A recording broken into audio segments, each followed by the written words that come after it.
제목은 꿈꾸는 자가 당하는 고난입니다. 신앙생활을 잘하는 사람의 특징은 자기 자신을 잘 돌아볼 수 있는 안목이 있다라는 거죠. 남의 티끌을 보기 전에 자기 안에 있는 들보를 보라 하신 예수님 말씀을 기억하고 자기를 돌아보고 자기를 점검하는 그런 신앙, 이런 마음, 이런 마인드로 살아가는 사람들이 신앙생활 잘합니다. 건강한 신앙을 위해서 우리가 자주 점검해 봐야 될 것이 뭐냐면, 믿는 자로 나는 잘 살고 있는가? 내 믿음은 괜찮은가? 그러면 내 믿음이 좋은지 안 좋은지 어떻게 알 수 있습니까? 성경에 보면 많은 분별법이 있는데요. 특히 오늘 본문 통해서 우리가 알 수 있는 것은, 세상이 볼 때 나는 이상한 사람인가 안 이상한 사람인가, 이렇게 알 수 있다는 거예요. 제가 오늘 2부 찬양 인도했는데, 주님 뜻대로 살기로 했네, 우리가 너무 자주 찬양하는 고백이죠. 거기 보면 2절에 보면 이 세상 사람 날 몰라줘도, 이 고백이 있어요. 이 찬양하면서 저는 노아가 생각이 났습니다. 세상이 볼 때 아주 이상한 사람이에요. 왜냐하면 그는 배를 만드는데 한두 해도 아니고 120년 동안 만들었습니다. 그때는 이제 800살 넓게 살기 때문에 120년이 짧게 느껴질 수 있지만 결코 짧은 시간이 아니죠. 근데 그 배를 어디다 만들었어요? 바닷가가 아닌 산에다 만들었습니다. 왜 저러고 사나? 이런 사람이 없었을까요? 있죠. 할 일이 그렇게 없나? 산에다 배를 짓다니. 특히 가뭄이 많이 있었을 거야. 그래서 땅을 파야지. 그래서 물을 이렇게 해야 되는데 지금 배를 만들고 있으니까 얼마나 어리석게 보였겠냐라는 거예요. 여러분, 이런 시선은 믿는 자로 잘 살고 있다는 기준이 될 수 있습니다. 왜냐하면 우리가 믿음을 갖는다라는 것은 어떻게 보면 세상과 반대로 사는 사람으로 살겠다라는 결단이거든요. 그래서 너희는 이 세대를 본받지 말아라. 이 말은 이 세대의 흐름과 이 세대의 물결에 휩싸여 가면 너희들이 믿음을 가질 수 없다, 이 말인 것입니다. 여러분, 프로테스탄트, 우리가 기독교의 저항 정신을 가진 사람들 아니겠어요? 그래서 세상의 물결에 항거하는 자, 저항하는 자의 영성이 우리의 영성이라는 거예요. 이런 차원으로 볼 때 세상들이 볼 때 온전치 않을 수 있어요. 그래서 맞아요, 우리가 세상 안에서도 빛과 소금이 돼서 법도 잘 지키고 모범적으로 해야 될 영역이 있지만 세상이 볼 때 절대 이해 안 되는 부분들이 있어요. 그게 예배이고 그게 어떤 신앙의 모습일 수 있다라는 것입니다. 오늘 비전원금 이제 이후에 저희가 함께 하게 될 텐데요. 아주 이상한 사람들이 나옵니다. 선교사님들이세요. 그래서 많은 분들이 코로나 때문에 건강하게 목회를 사역을 하시고 계셨는데 코로나19에 양성 반응이 나와서 돌아가신 분들이 이렇게 많은 줄 저는 몰랐어요. 그분들의 가족의 간증이 나옵니다. 얼마나 원망스럽겠어요. 딴 일, 죄 지으면서 그런 게 아니잖아요. 하나님의 영광 위해서 모든 거 포기하고 갔으면 하나님이 보호해 주시고 책임져 주시고 아파도 낫게 하시고 그런 말씀, 그런 사건들이 주변에 많이 있으니까. 그런데 돌아가신 거잖아요. 사랑하는 아버지가 남편이 천국을 먼저 갔는데 이상하게 이분들은 감사하고 찬양하고 그것을 감내하고 가던 길을 계속 걸어가는 아주 이상한 모습이 보여집니다. 여러분, 초대교회 많은 학자들이 초대교회를 연구할 때 이상했다라는 거예요. 이상한데 좋네. 이게 초대교회 모습이었다라는 거예요. 초대교회는 전도를 할 수가 없었어요. 왜냐하면 전도를 하다가 그 사람이 고발하면 그냥 원형 경기장으로 끌려가는 거예요. 핍박의 시대였기 때문에 전도가 불가능한 거예요. 그런데 그래서 어떤 사람을 정말 이상히 여겨서 너희들이 믿는 것 나도 믿고 싶다, 검증하고 검증해서 찾아온 사람이 진짜인지 성경 공부를 1년 해서 이 사람 진짜네 이러면 예배를 드릴 수 있었다는 거예요. 저희는 그냥 교회 저문 들어오면 예배 드리잖아요. 초대교회는 그러지 않았어요. 그럴 수가 없었어요. 이 사람이 뭐 어떤 사람인 줄 알고. 그런 절차와 그런 과정 속에 어려움, 전도도 어렵고 예배도 어려웠지만 여러분 300년이 지나면서 로마의 국교가 기독교가 된 이유는 초반에 그들이 그토록 이상했는데 좋은 거예요. 너무 좋아 보이는 거예요. 나는 가진 것도 많고 권력도 있고 물질도 있는데 나보다 저 사람들이 더 행복하니까 이상한 거예요. 관심이 쏠리는 거예요. 나쁜 사람들 그래서 막 핍박한 사람도 있었겠죠. 그런데 처음에 초반에 이런 영적인 목마름이 있는 사람들의 눈에는 기독교인들은 이상한 사람들이었다라는 거예요. 저는 여러분에게 이런 매력이 있길 주는 축복합니다. 되게 좋지 않아요? 전도 안 해도 돼요. 전도 힘들잖아요. 부담스럽고. 근데 여러분 살면 너는 뭘 믿고 이렇게 자신 있냐? 너는 뭘 믿기에 이렇게 표정이 항상 좋냐? 교회 다녀. 나 오늘 교회 다녀. 이 한마디 그래? 나도 가자. 이게 전도가 될 수 있다라는 거예요. 별로 감동이 없는데 그렇게 될지어다. 여러분 오늘 요셉 이야기를 통해서 알 수 있는 것은 요셉이 꿈을 꾸기 시작하면서 이상한 사람이 됐어요. 그렇게 여겨졌어요. 우리 오늘 17장인데 37장인데 앞에 서두에 보면 지난주에 잠깐 나눴던 것처럼 아버지에게 편애를 받고 채색옷도 입었지만 그래서 그냥 시기가 일어났겠죠. 그런데 막 형들이 잘못한 거 아버지께 고자질하고 그런데 내가 꿈 꿨는데 형들이 막 내 앞에서 절하고 있어요. 뭐 이러니까 형들이 엄청나게 화가 났어요. 그런 연약함이 요셉에게도 있었다. 요셉이 완벽하게 처음부터 어렸을 때부터 인격이 예수님 같아서 이건 모든 것을 고려해가지고 지혜로워서 내가 이 말하면 형들이 상처를 받으니까 절제하고 17세 소년이잖아요. 그런 연약함이 있을 수 있죠. 또 기질상 그럴 수 있죠. 상황상 그렇게 어렸을 때 편애를 받으면 나 잘난 줄 알고 그렇게 막 얘기할 수 있었어요. 그런 연약함이 누구에게 있었다? 요셉에게 있었다. 그렇지만 그가 하나님의 꿈을 꾸는 순간 이상한 사람이 되었고 그래서 형들은 자기와 다른 요셉을 너무나 싫어했어요. 그래서 하나님 볼 때 이게 중요해요. 하나님 볼 때 요셉의 형들은 이상한 행동을 하기 시작합니다. 우리 18절 읽어본 말씀인데요. 18절 읽어보겠습니다. 시작. 형들은 요셉이 멀리서 오는 것을 보고 자기들에게 가까이 다가오기 전에 그를 죽이려고 음모를 꾸몄습니다. 여러분 우리가 요셉과 형들의 모습을 통해서 분별할 수 있는 것이 있어요. 좋은 인사이트인데 약함과 악함의 차이를 분별할 수 있어요. 나눈 것처럼 요셉은 그런 약함이 있는 고자질도 하고 편애를 받았기에 나 잘난 이런 모습으로 살았던 연약한 모습의 상징적인 그런 모습이 있어요. 그런데 형들은 어때요? 맞아요. 그들에게도 약함이 있어요. 그들도 얼마나 치열하겠어요. 배가 다른 형제들끼리 뭐 서열은 나름 순서가 있어서 있지만 그래도 장자에 더 인정받아서 아버지의 유업을 더 받고자 하는 또 어머니 간에 그런 치열한 이게 혈투가 있지 않았겠어요? 두 분은 주인인데 두 사람은 종이야. 아주 복잡해요 그냥. 그렇기 때문에 그런 치열함 가운데 형제들 안에도 그런 약함들이 있었을 거라는 거예요. 수치심, 거절감, 아버지께 인정받지 못했던 아니 그냥 상상할 수 있는 기본적인 그런 연약함들이 그들의 내면 안에 그들의 생각 안에 있었을 거라는 거예요. 그런데 문제는 그들이 약함을 넘어서 악함으로 넘어가고 있다는 거예요. 뭐 나쁜 감정 가질 수 있죠. 그래서 우리는 관계 안에서 오늘도 좀 이따 나누겠지만 십자가로 우리는 풀고 용서하고 그렇게 나를 내가 살기 위해서 그렇게 살아가고 살아내잖아요.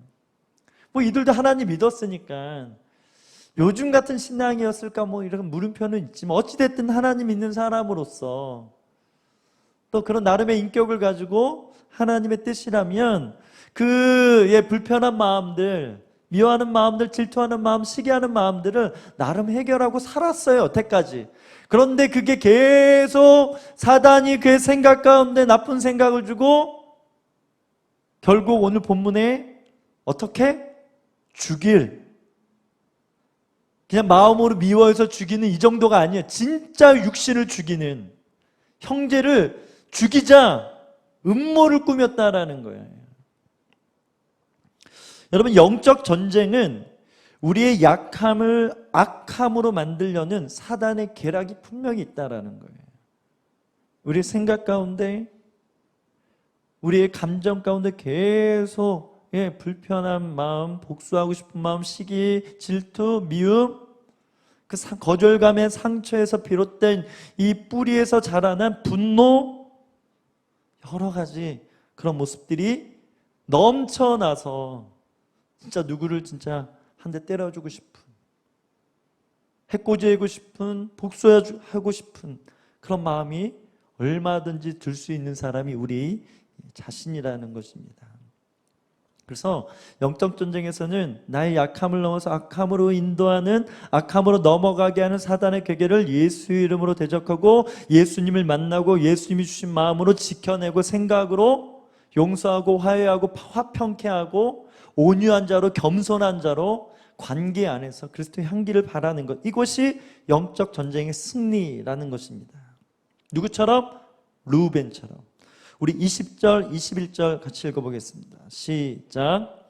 자, 우리가 그를 죽여 이 구덩이들 가운데 하나에 쳐놓고 맹수가 그를 삼켜버렸다고 하자. 그의 꿈이 어떻게 되나 어디 한번 보자. 르우벤이 이 말을 듣고 그들의 손에서 요셉을 구해낼 생각으로 말했습니다. 그를 죽이지 말자.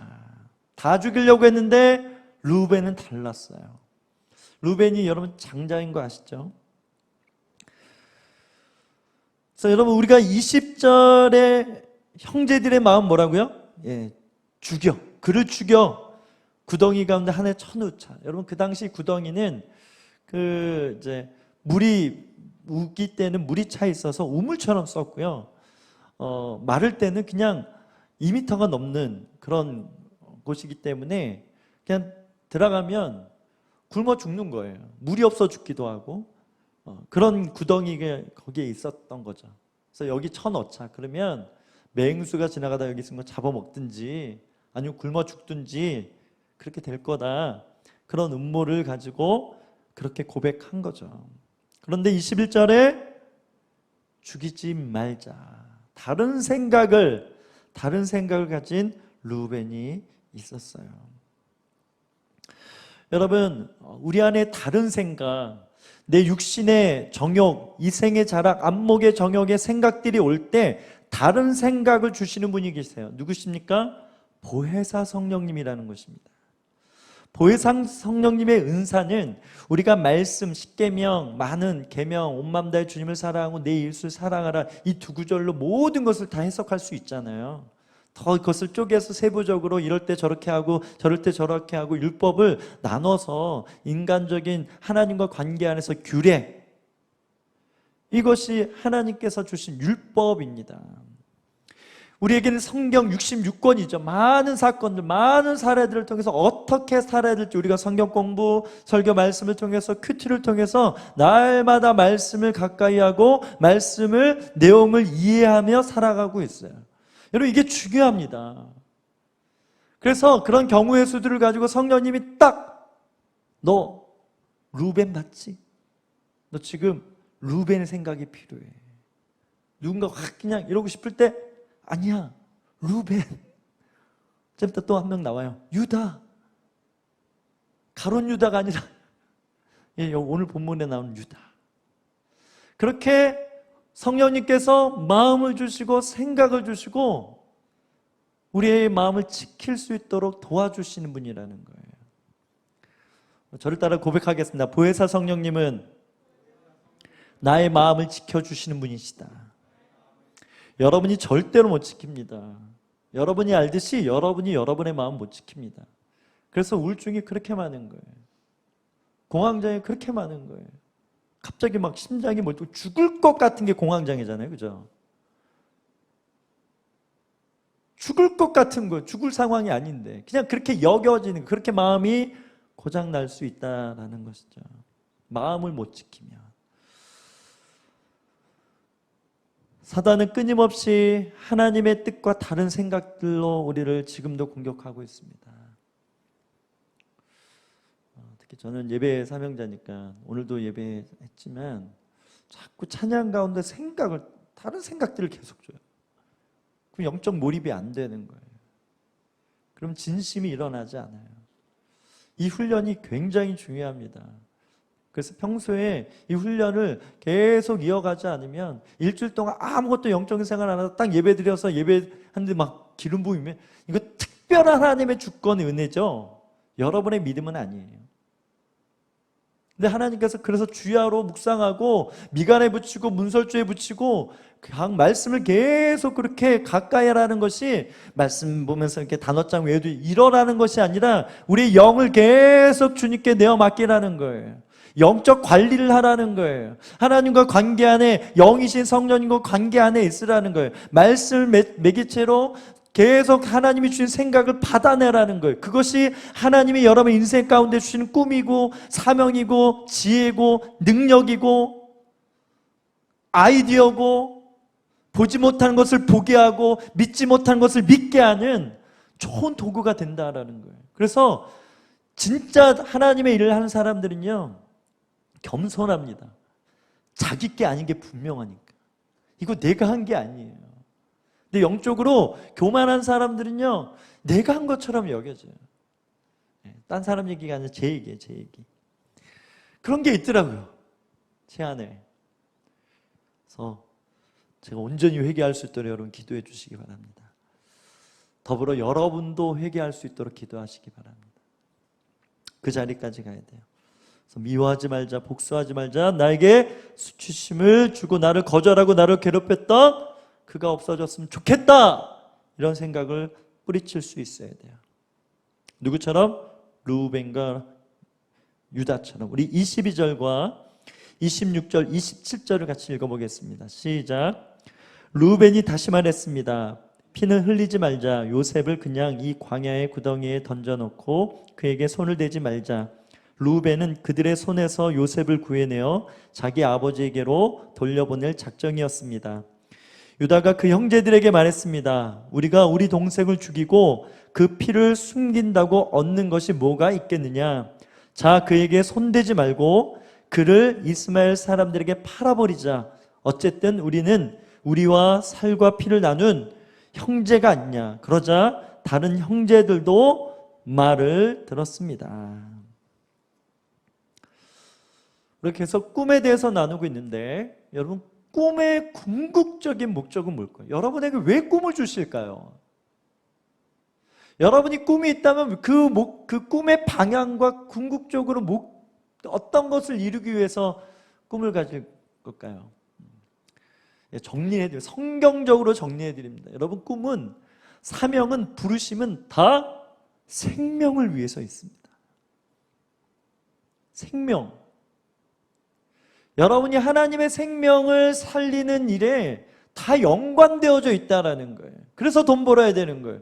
그래서 공부 열심히 해야 되는 거예요. 그래서 결혼 잘해야 되고 자녀도 잘 낳아야 되고 더욱이 아파트 사야 되고 노후도 보장되어야 되는 모든 목적에는요, 잘 먹고 잘 살자가 아니라, 나의 생명, 나의 유익이 아니라 하나님이 살리라 하신 그 생명, 맞아요, 나도 거기에 포함되지만 나로만 국한되면 부족한 거예요. 생명이 또 다른 생명을 낳고, 지난주 우리 찬양했잖아요. 그런 것처럼 하나님의 나라 원리는 씨 뿌리는 원리라는 거예요. 이 생명의 씨를 어떻게 뿌려서 자라게 하는가. 누구는 뿌리고 누구는 물을 주고, 누구는 넘어질 때 버팀목 딱 대서서 쓰러져도 안 넘어지게 해주고, 누구는 걷어서 주인에게 열매 이만큼 걷었습니다. 말은 다 역할이 다르다라는 거예요. 모양도 다 다르다는 거예요. 은사도 다 다르고 그 목적을 이뤄가는 모양도 다 달라요. 기질도 다르고 다 다른데 궁극적인 목적인 하나는 하나님의 생명을 살리는 것이다. 믿으시면 아멘. 요셉에게 왜 꿈을 주셨나요? 다른 거 아니에요. 요셉의 가문을 살리기 위해서라는 거예요. 하나님께서 지금 이 팬데믹 주시잖아요. 그런 것처럼 이 애굽의 때의 팬데믹을 주는데 흉년이 들어요. 7년 동안 곡식을 거두지 못할 상황이 되는 거예요. 근데 그 전에 7년 동안 흉년이 어마어마하게 들었어. 그래서 창고에 잘 보관했다가 흉년의 때 이걸 나눠서 많은 사람들을 살리는 것이 요셉의 정치 아닙니까? 그래서 국무총리를 세웠고 그 흉년의 때에 자신의 가족들, 이들도 흉년일 거, 아무리 하나님 믿어도 그들도 흉년일 거잖아요. 아무리 우리가 예수 믿어도 코로나 바이러스 걸리면 선교사님들처럼 죽을 수 있는 것처럼 야곱의 가족들도 몰살당할 수 있는 것. 지금 하나님이 큰 민족을 이루겠다 하신 상황인데 하나님의 큰 그림 안에서 모든 역사를 다루신다고 할 때 그 위기가 이스라엘 야곱의 가문에게 있었던 거예요. 그래서 하나님이 이 가문을 살리기 위해서 먼저 요셉을 애굽으로 이집트로 보내시는 이 계획하심, 살리기 위해서 야곱의 가족뿐만 아니라 이집트도 살리기 위해서, 이집트만이 아니라 수많은 나라들이 흉년이었기 때문에 애굽의 곡식을 야곱의 가족들처럼 구하러 왔을 거라는 거예요. 그래서 더 팔아서 부를 어마어마하게 쌓은 게 요셉의 지혜인 것이죠. 요셉이 죽을 수밖에 없는 상황 아니겠습니까? 그런데 오늘 루벤과 유다가 등장해서 형제들의 죽일 생각을 바꿔버립니다. 그래서 루벤의 의도는 뭐예요?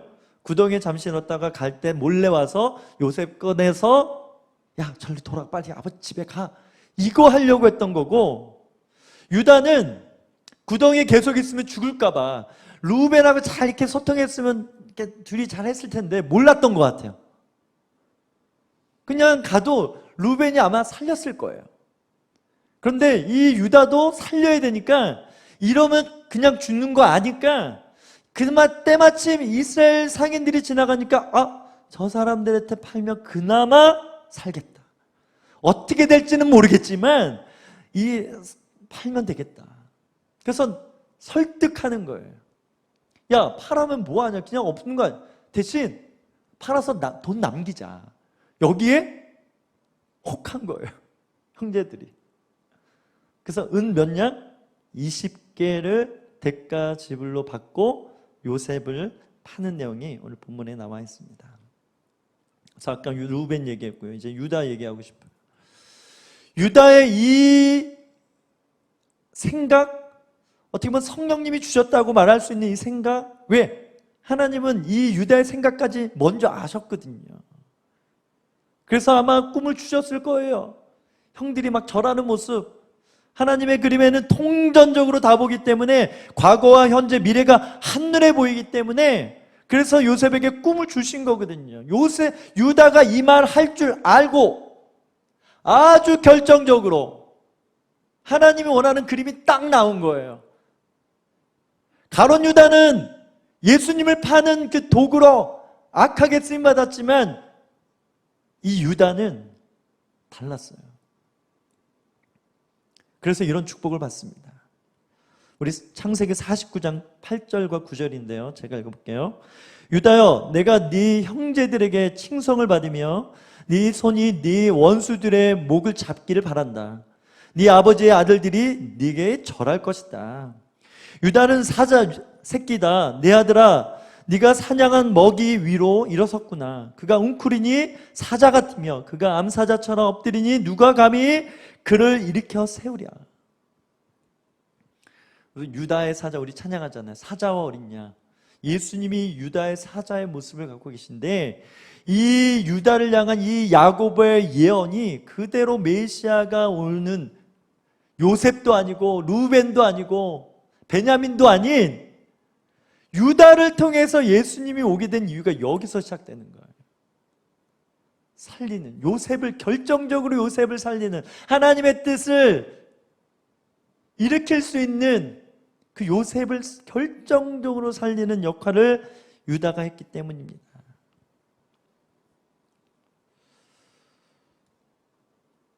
그래서 여기 2절 읽었는데요. 49장 보면 한 5절 제일 길어요. 축복의 내용도 제일 많고 가장 결정적인 축복을 유다가 받습니다. 왜? 결정적일 때 하나님의 뜻을 이룸에 있어서 쓰임받았기 때문입니다. 저는 여러분이 가진 물질, 여러분이 가진 시간, 여러분의 헌신, 이것이 하나님에게 결정적으로 너 때문에 그 놀라운 일이 일어났다, 그런 칭찬받는 사람 되기를 주의 이름으로 축복합니다. 여러분, 상급은 무엇입니까? 하나님의 꿈, 하나님의 뜻, 나눴죠. 살리는 일에 그 일을 위해서 주님이 주셨고, 그래서 내 것이 아닌 것을 분명히 알기 때문에 주님께 드려졌을 때 주님이 기뻐하신 대로 부으시는 하늘의 신령한 복과 이 땅의 기름진 축복과 영원한 천국에서 누릴 상급이라는 것입니다. 그래서 저는 여러분의 선함, 이 유다 안에 이런 선함이 있었어요. 루벤도 있었지만 더 결정적인 유다에게도 이 선함이 있어서 왜 죽이냐? 살리자. 그 됨됨이가, 그 성품이 주님께 결정적으로 쓰여진 거예요. 그래서 어떤 능력, 어떤 달란트도 하나님께 쓰임받지만 여러분 기억하세요. 여러분의 됨됨이, 여러분의 비잉이 누군가를 살리고 누군가를 일으키는 데 굉장히 중요하게 지금도 사용되고 있다는 것입니다. 그래서 여러분 태도를 자꾸 점검하세요. 내가 예배를 대하는, 사람을 대하는, 사역을 대하는, 교회를 대하는, 하나님을 대하는, 윗사람을 대하는, 동료를 대하는, 아랫사람을 대하는 많은 태도를 우리는 점검해야 되고 성경적으로 예수님을 닮은 모습으로 우리를 바꿔야 돼. 이것이 선행되어져야 돼요. 그래서 제가 오늘 말씀을 준비하면서 되게 고마웠던 한순간이 기억이 났어요. 결정적으로 저를 인도한, 제가 선교단체에 있다가 많은 교회들을 다녔는데 온누리교회를 다녀야 되겠다. 그래서 청년부 등록하고 저는 새순순장이 됐어요. 그때 우리 한 선교단체에 함께 나왔던 8명의 지체들이 있었는데 어떤 두 형제 후배인데 우리 여호수아 청년부에 그 당시 찬양위원회 홀리파이어라는 찬양팀이 있었어요. 거기 찬양팀에 들어가서 싱어도 하고 전체 팀장도 하고. 근데 그 지체들이 같이 이제 기도 생활을 했으니까 오빠, 형님, 화요성령 집회 투어팀이라는 팀이 생겼는데 거기 가서 한번 섬겨보면 어떻겠냐고. 제가 찬양 좋아하고 찬양 인도자고 싱어도 하니까 그렇게 연결해 준 거예요.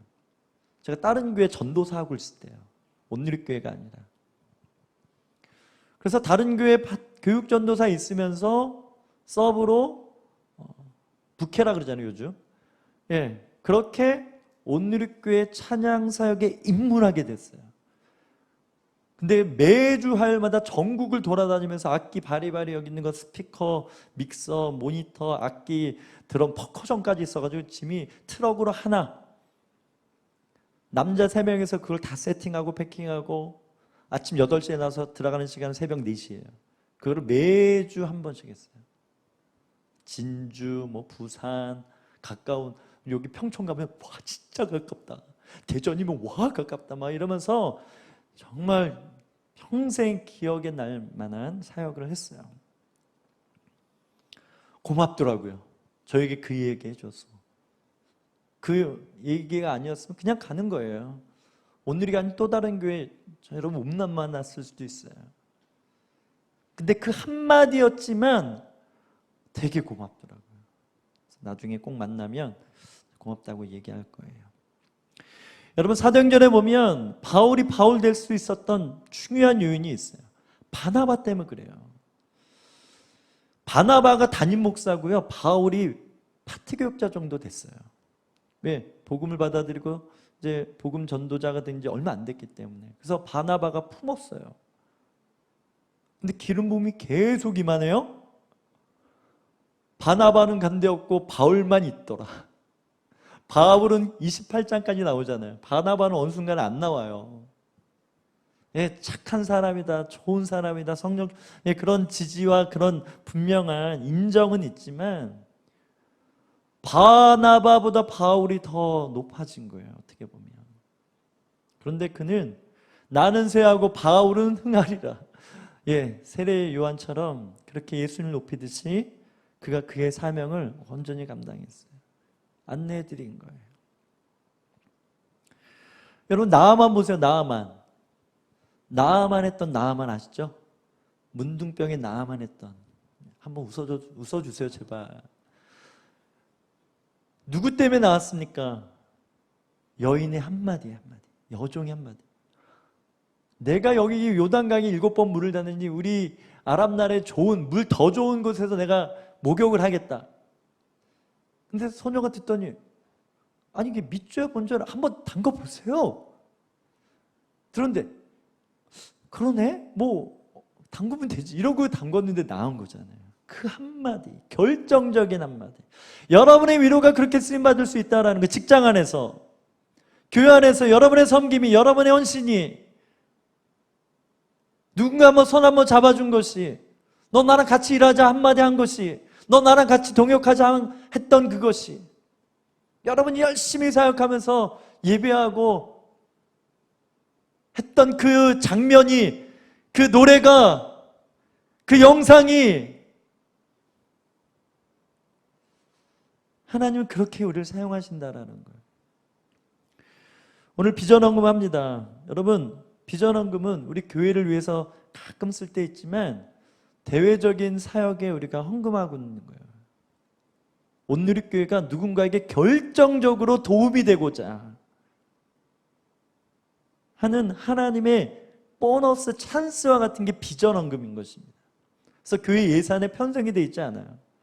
그래서 때때마다 하나님이 연결해 주신 단체들, 찾아오는 단체들 딱 봤을 때 여기는 도와줘야 되겠다. 온 성도들이 함께 비전을, 하나님의 더 큰 온누리교회 주신 사명과 비전인데 그것과 더 큰 한국교회 열방의 교회들의 비전이 있을 거잖아요. 하나 열어놓은 거예요. 그게 산마르교회고 또 많은 한국의 열방의 선교인 거예요. 이렇듯 여러분이 하나님께 그렇게 지금 쓰임받고 있다는 것입니다. 믿으시면 아멘. 그래서 작은 헌신이 절대 작지 않게 하나님은 사용하신다라고 믿길 바랍니다. 오늘 말씀 이후에 28절은 제가 읽어보겠습니다. 미디안 상인들이 지나갈 때 형들은 요셉을 구덩이에서 끌어내 이스마엘 사람들에게 은 20개를 받고 팔아버렸습니다. 그 이스마엘 사람들이 요셉을 이집트로 데려갔습니다. 여기서 한 가지 원리를 또 하나 깨닫게 됩니다. 하나님은 자신의 꿈을 이루기 위해서 사람을 옮기십니다. 옮기세요. 제가 원래 모교회가 있었는데 제가 나름 그냥 운동하면서 교회 다녔고 또 뭐 청년부 생활했지만 아주 뭐 그렇게 충만한 사람은 아니었어요. 근데 저희 아내가 저를 선교단체 인도해줘서 갔더니 또 다른 세계예요. 와, 진짜 놀라울 정도로 하나님의 은혜가 막 폭포수처럼 부어져서 제가 자꾸 변하게 됐어요. 열방이 보이기 시작하는 거예요. 나만 알았던 인생인데 땅끝이 보이기 시작하고 땅끝을 생각하면 막 눈물이 나고 어느 순간에 주님 나를 사용해 주시고 막 나를 던지고 있어요. 던졌다가 다시 주워오고 막 그랬거든요. 예배 때 너무 은혜 받아가지고 던졌다. 주님 이러면서 다시 줘서 예전처럼 막 살았던 이걸 막 반복할 때였어요. 근데 이것이 은혜 받는 게 더 많아지니까 점점 변화되더라고요. 그래서 선교단체 교회로 옮겼어요. 제 모교에 제 친구들 다 있고 제 추억이 다 있는, 그렇게 옮기고 온누리 왔어요.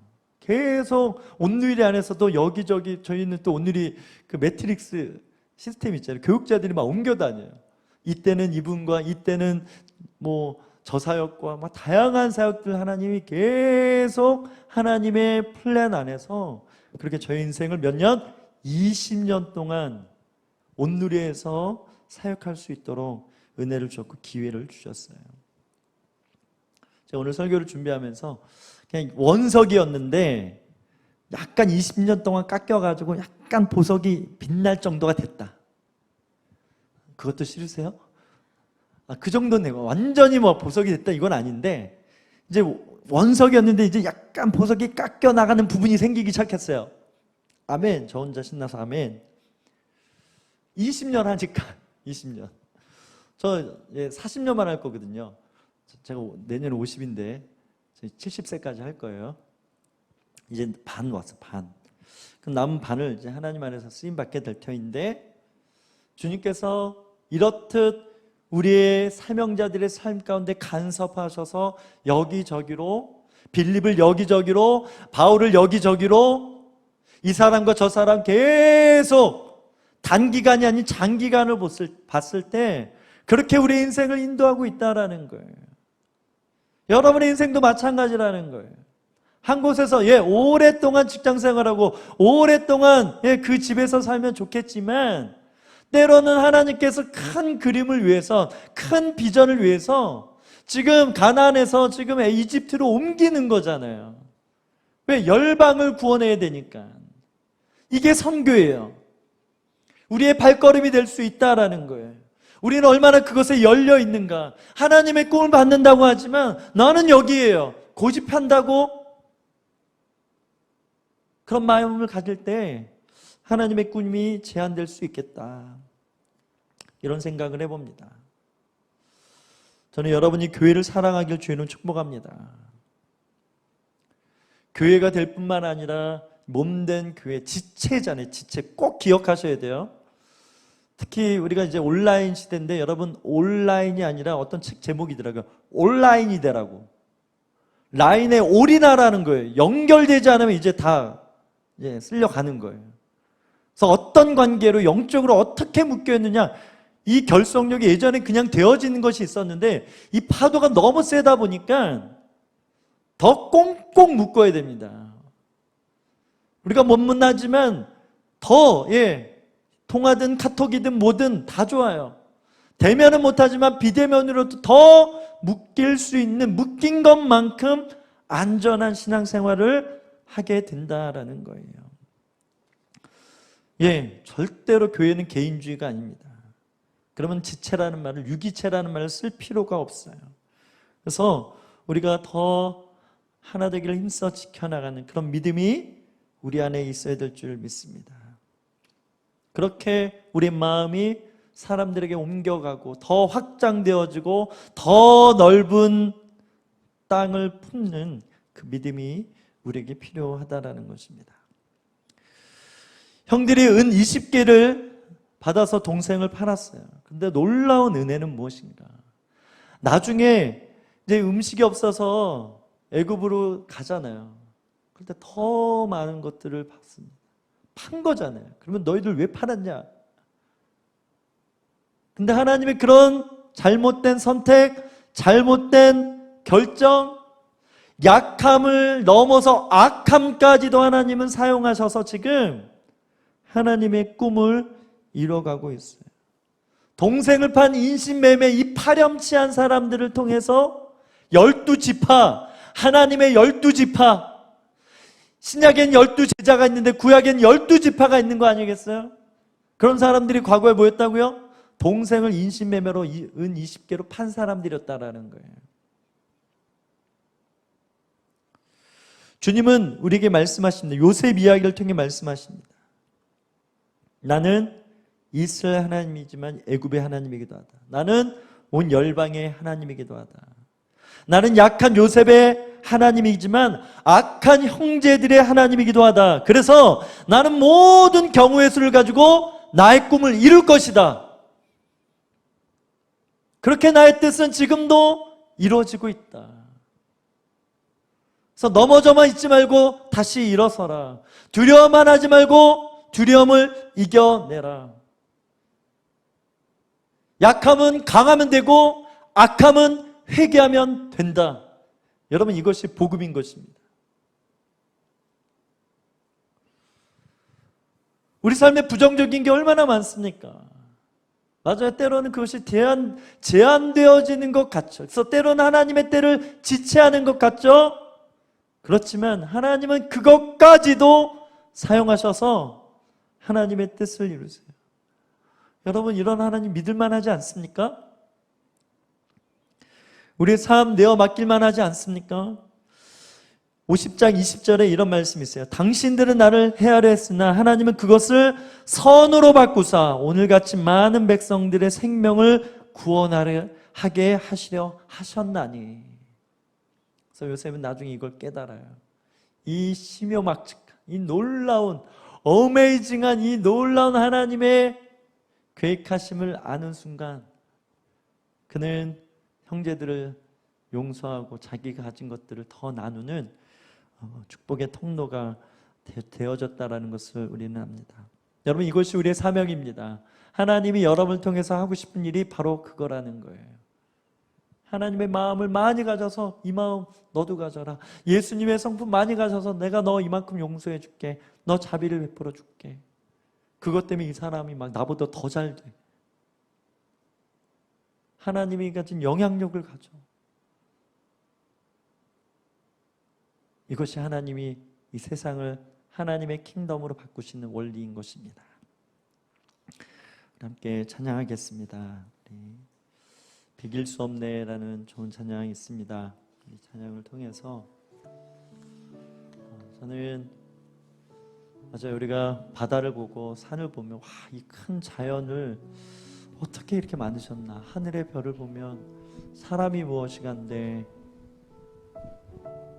하나님 우리를 위해서 이렇게 별을 만드셨나, 달을 만드셨나. 이런 광대하심을 누림의 임재도 있지만 오늘처럼 이렇게 타이밍이 맞아. 아니 이걸 어떻게 하셨지? 어떻게 이렇게까지 계획하실 수가 있지? 아니 약함은 이해가 돼. 어떻게 우리의 악함까지도 하나님은 그렇게 하나님의 뜻으로 활용하실 수가 있지? 나 이만큼 부족한데, 나 이만큼 연약한데 왜 나를 이토록 포기하지 않으실까? 이게 풀려지는 거예요. 그래서 놀라는 거예요. 하나님이 바다를 만드신 것보다 나를 더 사랑하신 게 더 놀라워져야 돼요. 아멘.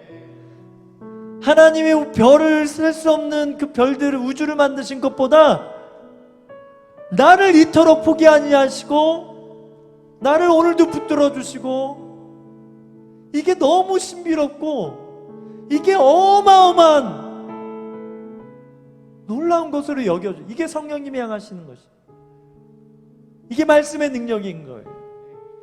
이런 걸 경험할 때 임재를 경험했다. 하나님의 영광의 빛이 나의 인생을 관통했다. 내가 주님의 은혜로 완전히 감싸졌다. 이런 표현을 쓸 수 있는 거예요.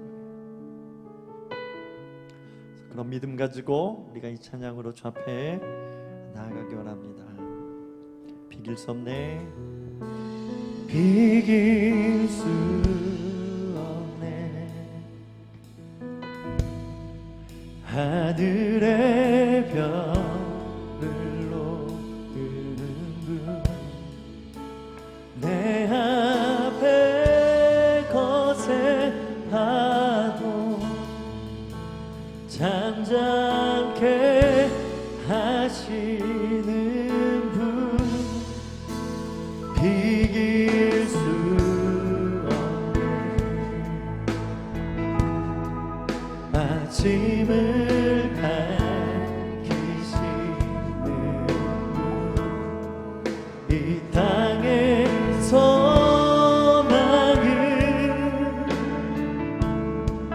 주의 사랑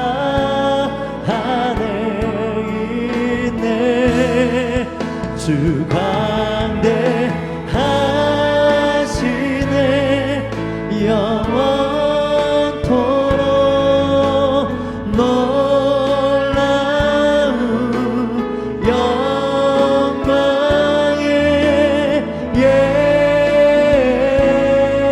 예수, 누구도 비교할 수 없는 그는 예수.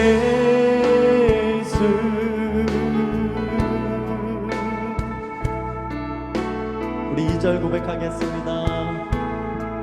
비길 수 없네, 비길 수 없네, 하늘의 별을 넘은, 하늘의 별을 놓으며 내 앞에 거센 파도 잠잠케 하시는 한 번 더 비길 수 없네 비길 수 없네 우리 오른손을 들고 하늘에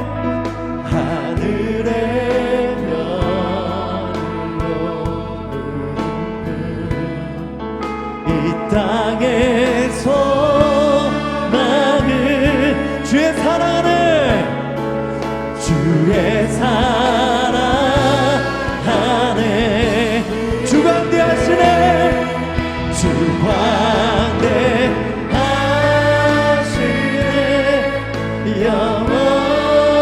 영원토록 놀라운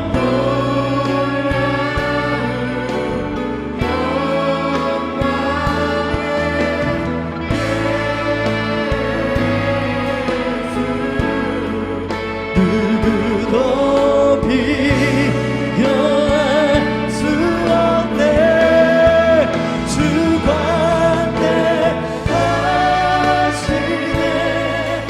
영원토록 놀라운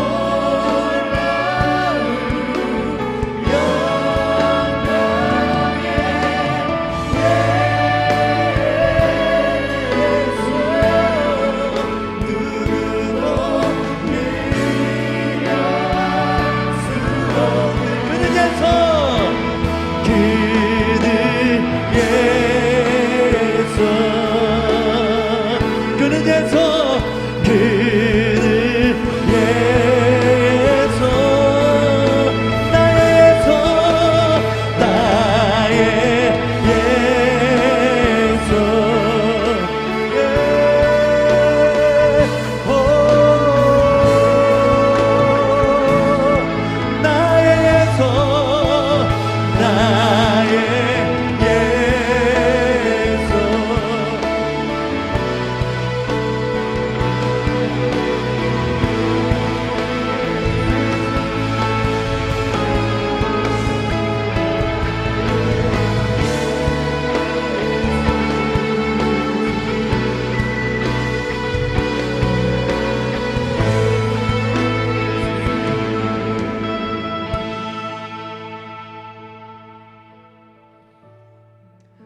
하나님의 나라는 도미노예요. 예수님이 꿈을 꿨어요. 우리를 살리기 위해서. 언더우드가 꿈을 꿨어요. 조선을 살리기 위해서. 아펜젤라라는 청년이 꿈을 꿨어요. 해보지도 못하고 제대로 전하지도 못하고 그냥 죽었어요. 그 꿈이 우리를 살린 거예요, 여러분. 꿈은 생명입니다. 교회는 생명입니다. 교회가 꿈꾸지 않으면 교회가 아닌 거예요. 이 꿈으로 막 설레야 돼. 이 꿈 때문에 잠이 안 와야 돼요. 이게 정상이에요. 근데 우리는 세상의 이 짐에 너무 스트레스 받아 잠이 안 오잖아요. 불면증. 복음 때문에 불면증이 일어나야 돼. 이 꿈 때문에 불면증이 일어나야 돼. 그 꿈을 이루기 위해서 밤을 새야 돼. 밤새고 예배 준비하고, 밤새고 아울리치 준비하고, 밤새고 나의 사명을 위해 준비하고. 하나님이 그거 보세요. 뭘 보실까요? 쟤 진짜다. 내 꿈 진짜 제대로 받아냈다. 쟤 헌금하는 거 봐라. 쟤 시간 쓰는 거 봐라. 쟤 저 결정하는 거 봐라. 저 선택하는 거 봐라. 봤지? 천사들 봤지? 여러분, 이게 욥이었어요. 이게 아브라함이었고, 이게 다윗이었고, 이게 요셉이었어요. 쟤 봐라, 쟤 형제들 용서하는 거 봐라. 예수님이 얼마나 기뻤을까요? 장차 예수님이 할 용서인데 요셉이 막 하고 있어요. 여러분, 이게 하나님이 주시는 꿈의 능력인 것입니다. 이 시간에 기도할 때, 주님, 이것이 내 꿈의 목적이라면 내가 꿈꾸겠습니다. 내게 꿈을 주시옵소서. 내게 살리는 꿈을 주시옵소서. 나를 먼저 살려주시옵소서. 내가 먼저 살려서 누군가를 살릴 수 있다면 내가 꿈쟁이가 되겠습니다. 내가 빨려도 좋습니다. 구덩이에 들어가도 좋습니다. 우리 주 한번 외쳐 기도하겠습니다. 주여,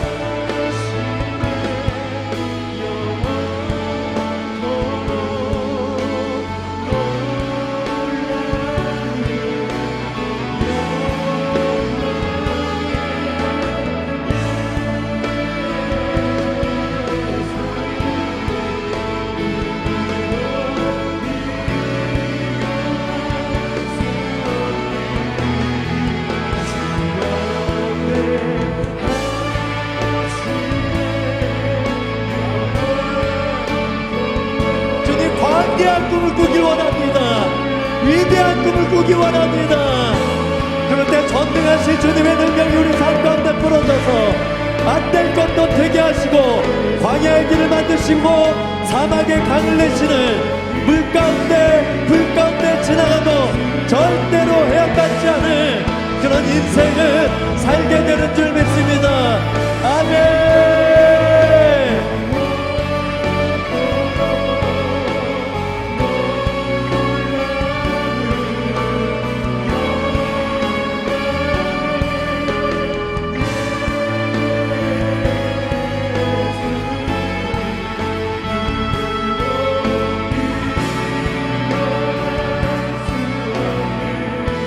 시간 한번 더 기도할 때 여러분 이미 우리의 낙심이 떠나갔어요. 이해가 됐기 때문에 하나님은 나의 이 부정적인 것까지도 사용하신다고 하면 내가 비록 죄인이지만 가능성이 있구나, 나 가망이 있구나, 소망이 있구나. 여러분 우리 찬양 가사처럼 주의 소망 안에, 주의 사랑 안에 소망이 있어요. 이 땅의 소망은 주의 사랑 안에 있네. 우리가 고백한 고백입니다. 여러분 우리가 어떤 가능성 때문에 소망이 있는 것이 아니라 우리를 향한 그 인자하심과 우리를 향한 그 선하심이 영원하시기 때문에 우리에게 소망이 있고 꿈이 있고 가능성이 있는 것입니다. 이 시간 두 손 들고 기도할 때 주님 절대로 넘어져서 절망하지 않길 원합니다. 낙심하지 않길 원합니다. 불안하지 않길 원합니다. 두려움 가운데 갇히지 않길 원합니다. 우리 주 한번 외치며 기도하겠습니다. 주여,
여러분 오늘 집에 가셔서 꼭 요한복음 16장부터 나와 있는 예수님의 대제사장적인 기도를 꼭 읽어보시기 바랍니다. 여러분을 위해서 지금 보좌 우편에서 여러분의 꿈쟁이가 되도록 그 꿈을 이룰 수 있도록 예수님이 기도하십니다. 여러분 예수님이 여러분을 위해서 기도하시면 된 거 아닙니까? 우리는 예수님의 중보를 받는 인생입니다. 온 우주 만물을 만드신 창조주 성령님이 우리 안에 계셔서 말없는 탄식으로 기도하고 계십니다. 이게 소망입니다. 이게 가능성입니다. 이것을 진짜로 믿어서 순종하는 것, 행동하는 것, 이게 믿음입니다. 하나님은 그렇게 예배할 자들 찾고 계세요. 그런 예배자들을 정렬하십니다. 줄을 세우세요. 딱 기준이 있어요. 제가 요셉을 나누고자 했던 목적이 여기에 있습니다. 자녀들은 예언할 것이요 청년들은 환상을 보고 아비들은 꿈을 꾸리라. 제가 희지 공동체 3년 전에 맡을 때 이 말씀으로 시작했어요.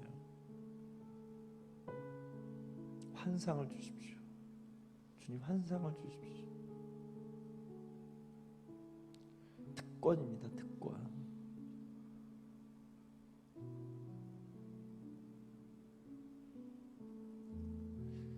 살아계신 주님 감사합니다. 오늘도 말씀으로 영으로 우리를 감싸주시고 다시금 안전하게 하시고 평안을 주시고